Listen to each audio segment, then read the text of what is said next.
My friends, let us begin with a truth so simple, so close, that the mind has overlooked it for lifetimes. Every one of us seeks peace. Every one of us longs for freedom from fear, from anxiety, from the endless cycle of thought that tries so desperately to manage life. And yet, the very seeking itself hides the answer, because the peace we chase is not out in the world, not in the future, not in the changed circumstance. It is here. It is now. It is the very presence of God already within your own being. For centuries, humanity has believed that peace is attained by improving the mind, by strengthening the intellect, by gathering knowledge, or by pushing away the conditions that disturb us. But none of these efforts bring lasting harmony, because all of them begin with the assumption that we, as separate individuals, must reach out for God, must labor for peace, must earn spiritual grace. And this assumption itself is the very barrier to realization. In the great silence behind thought, in that still point within you where no fear can enter, the presence is already functioning. It is not something you must achieve. It is something you must recognize. And when I speak of silence, I do not mean the absence of sound. I mean the inner hush where we stop leaning on the mind, where we cease drawing conclusions from appearances, where we rest, if only for a moment, in the awareness that all that God is embodied within you as your own consciousness. You see, the great secret of spiritual life is not in effort, but in realization. It is not in trying to bring God to you, but in perceiving that God has never been absent. From this recognition, something remarkable begins to occur. The confusion of the mind subsides, the nervous system quiets, the racing inner world slows, because it has encountered a dimension of being that precedes thought, precedes fear, precedes all images of lack or limitation.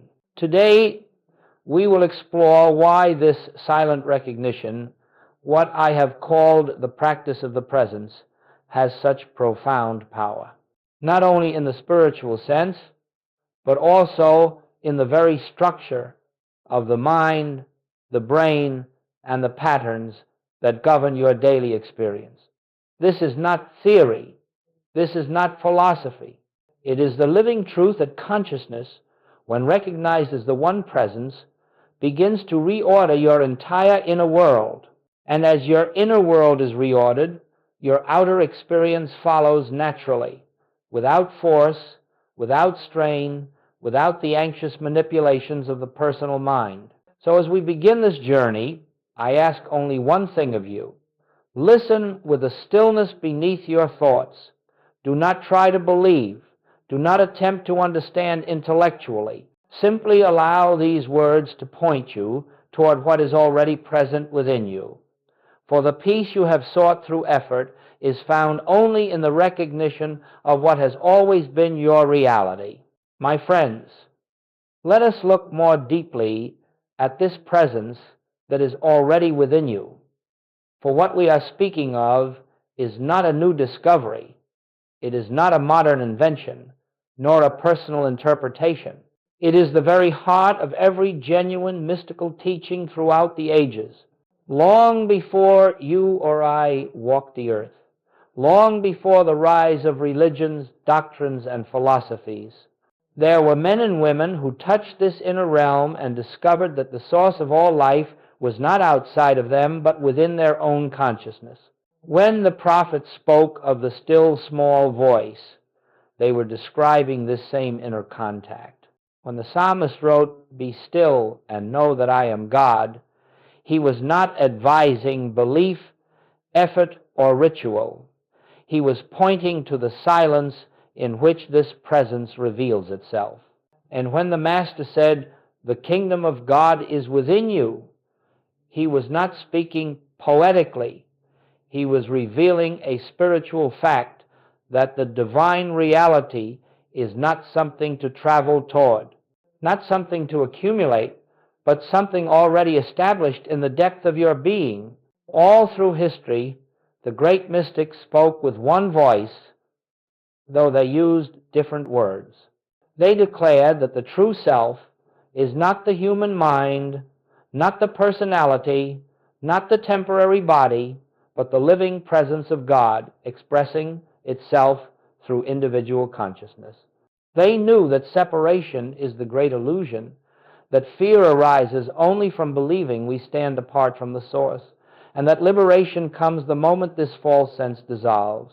Now, you may ask, if this truth has been known for so long, why do so few experience it? The answer is simple. Humanity has confused the teachings with the teacher, the words with the experience, the form with the reality. We have worshipped the outer symbols while missing the inner revelation. The early disciples did not transform because they heard words. They transformed because they felt the presence that those words pointed to. The mystics did not awaken through study. They awakened through inner recognition, and so the truth became buried beneath centuries of tradition, ritual, and intellectual interpretation. Yet the presence never left. It has remained where it always was, within your own consciousness, waiting for recognition. In our time, we have the extraordinary opportunity to return to this original experiential understanding, not through abandoning religion, not through embracing philosophy, but through the same inner realization that awakened the saints and sages, the awareness that God is not a distant power to be reached, but the living foundation of your own existence. This is the thread that unites every awakened soul across time, and it is this same thread that we follow today. For the ancient truth is eternally present. You and the Father are one, not metaphorically, not symbolically, but in spiritual fact. And when this truth begins to dawn even faintly, everything you have sought in the outer world begins to shift. For you are touching the reality that all mystics have known. The presence within is the only life, the only power, the only truth. And this realization is the beginning of freedom. My friends, before we can understand the profound effect that silence and inner recognition have upon us, we must see clearly why the mind suffers. For unless we understand the nature of the problem, we will continue to look for solutions where none exist. We will keep trying to repair the mind with the mind, and that is the very cycle that perpetuates fear, anxiety, and confusion. Let us examine what the mind is doing when it suffers. The mind is not evil, nor is it broken. It is simply functioning from a false premise. The belief that you are a separate being, standing apart from your source, responsible for your own safety, your own supply, your own guidance. The moment this belief enters consciousness, fear is born. And once fear is born, the mind begins to defend itself against imagined threats, to anticipate dangers that have not occurred, to rehearse outcomes that may never come to pass. This is what gives rise to worry. This is what creates the vortex of overthinking. The mind tries to secure a future that cannot be secured, to control conditions it cannot control, to solve problems that have no real existence except in imagination. And so the mind becomes trapped in the very activity designed to protect itself. Now, modern science has discovered something that the mystics understood intuitively. The mind that lives in fear creates physical pathways, neural circuits that reinforce more fear. Every anxious thought strengthens the anxiety. Every defensive reaction trains the brain to react again. The more we worry, the more we condition ourselves to worry. But let us be very clear. This conditioning is not a cause. It is only an effect. The cause is the belief in separation. The moment we believe ourselves to be little minds facing a large world, we activate mechanisms of survival. The nervous system tightens. The breath becomes shallow. The heart quickens. The body contracts. And the mind begins its restless motion, searching for solutions outside itself. That is why so many people feel exhausted even when nothing is happening. Their bodies are responding to the pictures created by fear, not to truth. And yet, this entire drama rests upon a single misunderstanding: the belief that you are a personal, vulnerable self who must fight for peace and struggle for security. But the spiritual reality is otherwise. You are not a separate mind. You are the individualized expression of one infinite consciousness. That consciousness is your safety, your supply, your wisdom, and your guidance. It is the very presence that lives you. When this truth is unrecognized, the mind must take over. When this truth begins to dawn, the mind can rest. You see, the mind suffers because it is trying to function alone. It is trying to solve life through thought. It is trying to achieve peace through control. And it cannot. It was never intended to. The mind is only an instrument, useful, necessary, but not the source of your life, nor the teacher of your truth. This suffering continues until something within you says, there must be another way, and that is the beginning of awakening. It is the moment when the personal mind loosens its grip and the deeper self begins to whisper. It is the moment when you begin to sense that perhaps peace does not come from effort, but from recognition. Perhaps guidance does not come from thinking, but from stillness. Perhaps your life is not something you manage, but something lived through you by a presence greater than thought.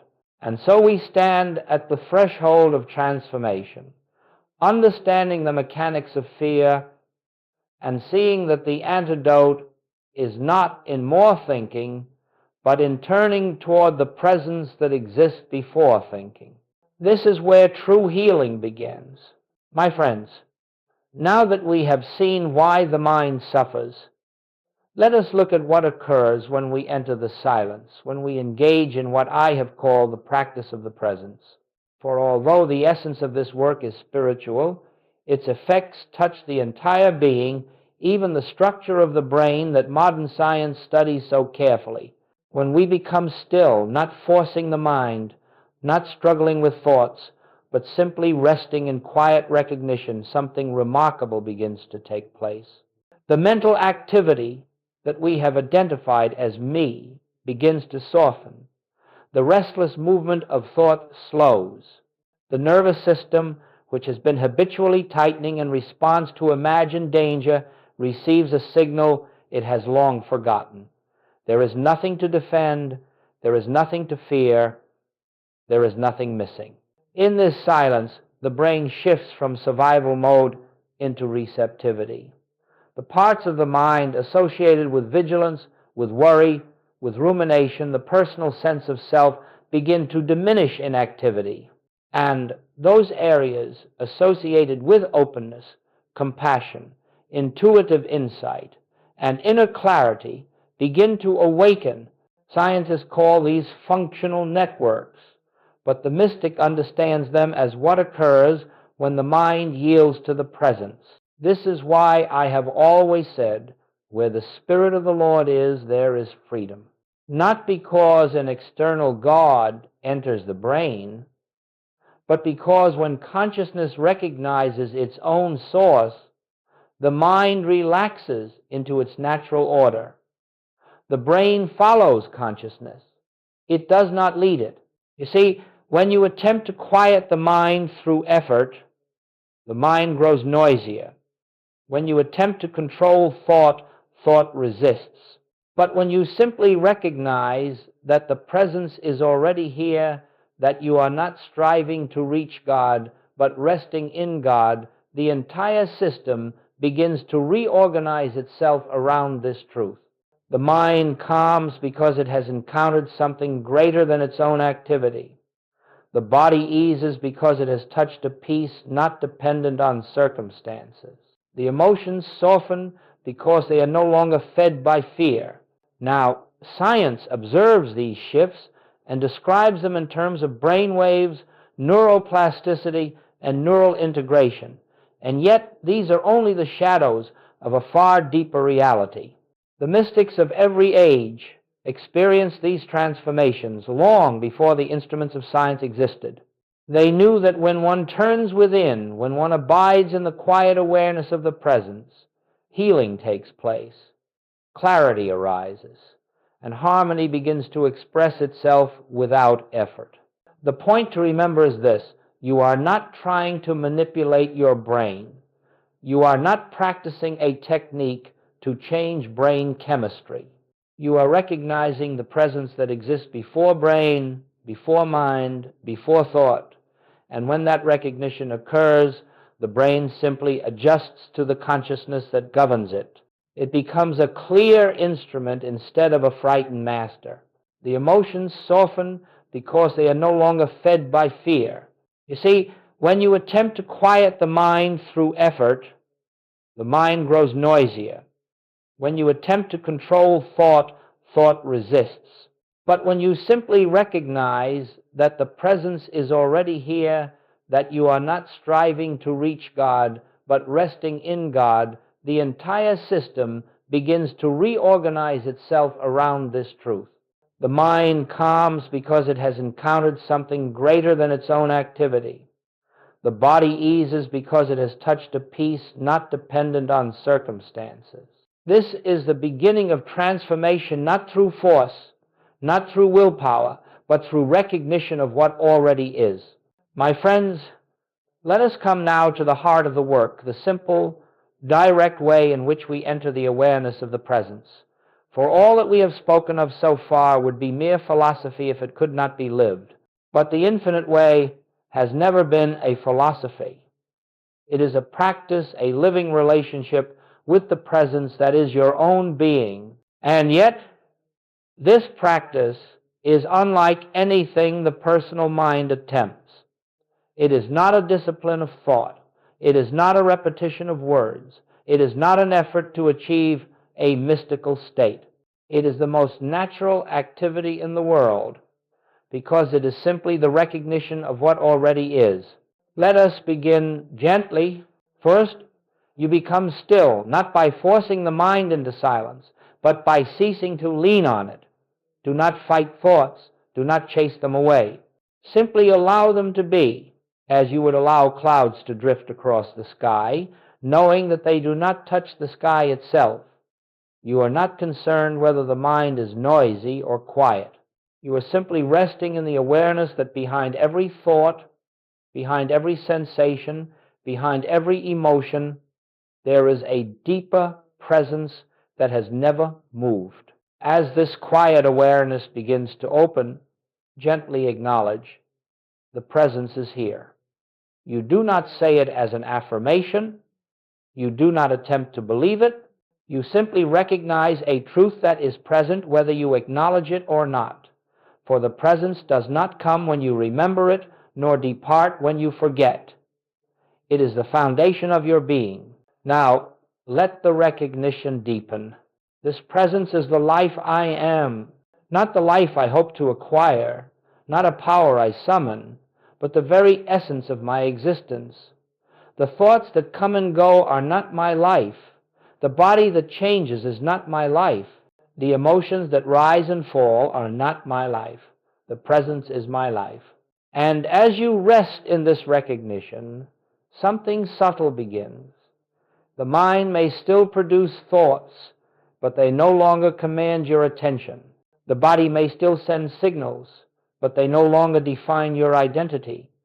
The emotions may still stir, but they pass through without anchoring themselves in you. You are aware of a dimension of being that is untouched by these movements, a stillness that holds them all. This is the beginning of contact. Do not try to prolong it. Do not try to deepen it. Do not try to feel anything special. Simply remain receptive, as if listening for a presence that speaks without words. This listening attitude is the essence of the practice. It is the quiet surrender of the personal sense of self and the opening to the infinite self that has always been here. In this stillness, a gentle realization may arise. I live yet not I. The presence lives itself as me. You may not say these words, but you will feel their meaning. You will sense that your life is not something you manage. It is something unfolding through you.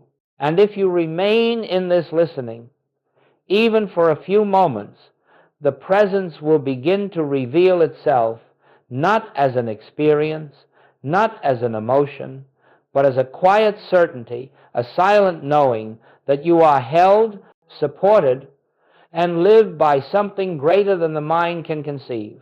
This is the practice of the presence. Not effort, not technique, not repetition, recognition. Take this into your day. Before you speak, pause for one moment. Before you react, turn inward for one breath. Before you attempt to solve, acknowledge the presence that precedes the problem. These micro-recognitions become a continuous practice, a rhythm of returning, a gentle remembering that anchors your entire life in the awareness of God within. This, my friends, is the path not to bring God into your experience, but to recognize God as your experience. My friends, now that we have touched the essence of the practice of the presence, let us explore why this simple inner recognition has such profound effects on the outer circumstances of life. For many have asked, how can a few moments of silence possibly heal the body, restore harmony in relationships, or bring supply where lack appears to be? And the answer is astonishing in its simplicity, because problems are not what they seem to be. A problem, as the human mind understands it, is always an external condition demanding action, demanding correction, demanding control. But to the awakened consciousness, a problem is nothing more than an appearance formed by the mind when it believes itself separate from its source. The problem is not the condition. The problem is the belief behind the condition. When you live as though you are a personal self facing a conflicted world, every circumstance appears as something to defend against or overcome, and the more you resist, the stronger the appearance becomes. The mind fights with shadows and believes them real. The more it struggles, the more entangled it becomes. But the moment you enter the silence, the moment you recognize the presence that stands behind all appearance, the entire picture begins to change. You are no longer engaging the world from the level of the problem. You are engaging life from the level of truth. And from that level, the problem loses its authority, because it has no reality in the presence. Understand this clearly. You do not dissolve problems. Problems dissolve in the light of realized truth. A problem, as the human mind understands it, is always an external condition demanding action, demanding correction, demanding control. But to the awakened consciousness, a problem is nothing more than an appearance formed by the mind when it believes itself separate from its source. The problem is not the condition. The problem is the belief behind the condition. Let us look at this more deeply. When you recognize the presence even for a moment, the mind's frantic activity slows, the nervous system relaxes, the emotional currents settle. In that stillness, you are no longer projecting fear onto the situation. You are no longer feeding the appearance with your concern. You have withdrawn the only power it ever had, your belief in it. And because consciousness is cause and circumstance is effect, the moment consciousness shifts, the outer must follow.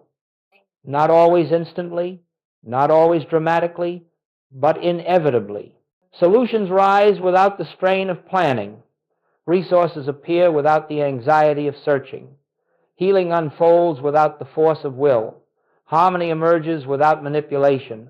This is why Joel Goldsmith taught that we do not treat the condition. We treat the consciousness that perceives the condition. When consciousness is aligned with truth, the body responds, the environment responds. The so-called external world realigns itself to reflect the inner freedom that has been recognized. But notice the essential point. You do not do any of this. You do not try to change conditions. You do not try to fix outcomes. You do not even try to feel spiritual. You simply rest in the presence. The presence does the work. This is the secret behind all spiritual healing, not human thought, not mental effort, not positive affirmation, but the realization of the one presence as the only power. When this realization dawns, even faintly, the appearance collapses because it never had substance of its own. It was only a picture painted by a mind that had forgotten its source. And so the great truth is revealed. Problems dissolve not because you conquer them, but because you stop granting them reality. You stand in the light of the presence, and the illusion fades. This is why the practice of the presence transforms lives, not through struggle, but through surrender, not through effort, but through recognition, not by bringing God to the condition, but by seeing that God is the reality behind the condition. And so, when you are faced with fear, pause. When confronted with lack, turn within. When disturbed by conflict, rest in the present. You will find that the situation which once seemed so heavy, so threatening, so urgent, begins to lose its power. You will feel a spaciousness around it. And from this spaciousness, the right action, the right words, the right unfoldment will reveal themselves quietly and naturally. But notice the essential point. You do not do any of this. You do not try to change conditions. You do not try to fix outcomes. You do not even try to feel spiritual. You simply rest in the presence. The presence does the work. Many believe that spiritual practice must be long, intense, or dramatic. They imagine that hours must be set aside, rituals observed, or states of consciousness achieved. But the infinite way is not a path of strain. It is a path of remembering. And remembering can happen in the smallest moments, moments so brief the mind scarcely notices, yet so powerful that they shift the direction of an entire life. Begin simply as you rise in the morning. Before you reach for the world, pause.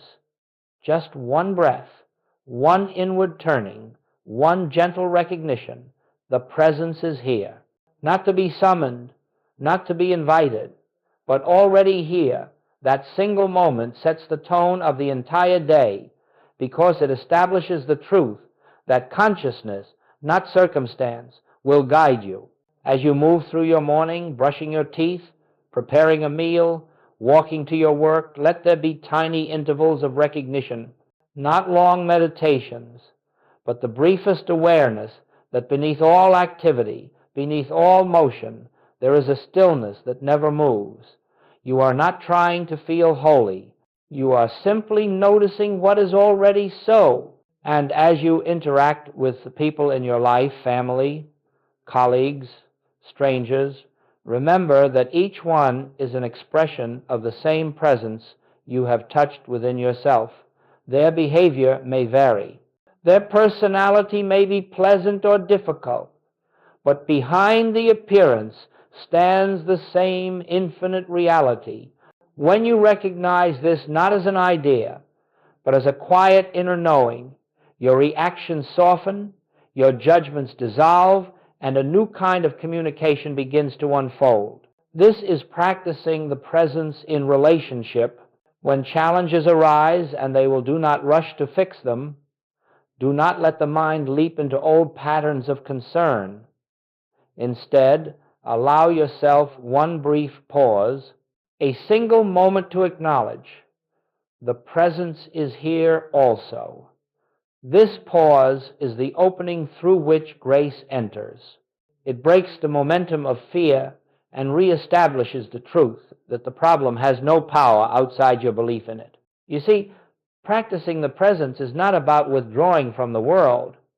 It is about seeing through the world seeing the invisible source behind every visible form.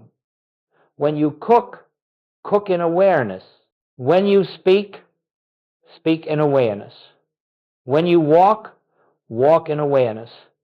Not awareness of the outer world alone, but awareness of the inner presence that animates all things. What begins as momentary recognition becomes, over time, a continuous background hum, a subtle sense of companionship, of being upheld, guided, sustained. You find yourself no longer living from the mind, but from the presence. Decisions arise naturally, without the strain of weighing possibilities. Actions flow more effortlessly. Conversations take on a clarity and compassion that surprise even you. And gradually, without your effort, the presence becomes the atmosphere of your life. You discover that you are never alone, not because a distant God watches over you, but because the very life that breathes you is the presence itself. This is the unbroken awareness, not something you achieve, but something you return to again and again until it becomes the most natural experience in the world, like remembering the rhythm of your own breath. And so, my friends, begin with these small recognitions.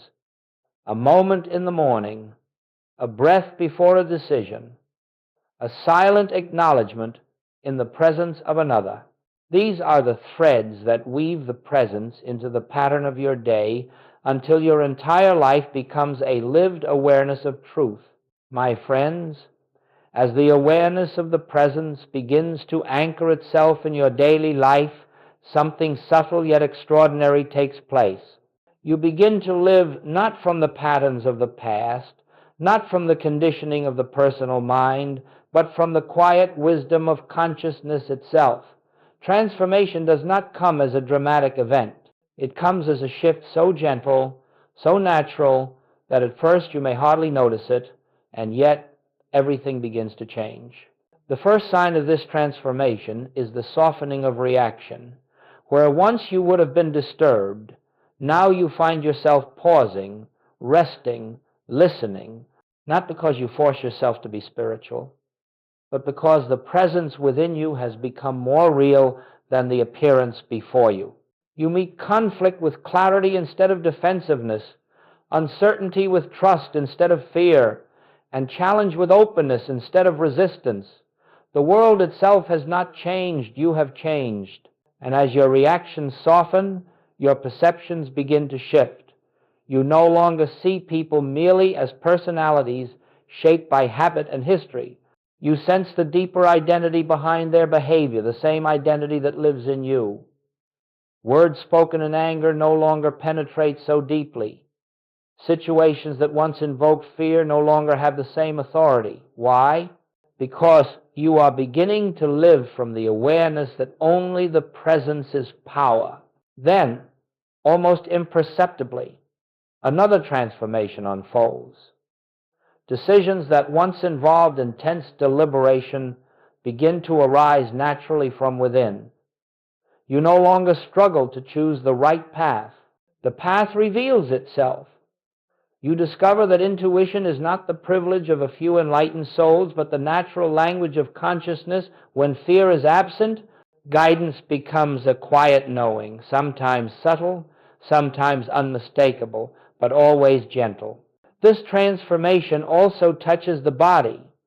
As the mind releases its chronic tension, its habitual clinging to control the body begins to respond. Its rhythms become more balanced, its functions more harmonious. Healing unfolds not through effort, but through the removal of the fear that once disrupted natural order. The body reflects the peace that consciousness has recognized. The same is true in the realm of supply. When you no longer live from the belief that you must secure your good through human effort alone, doors open that you never imagined. Opportunities appear not through strain, but through alignment.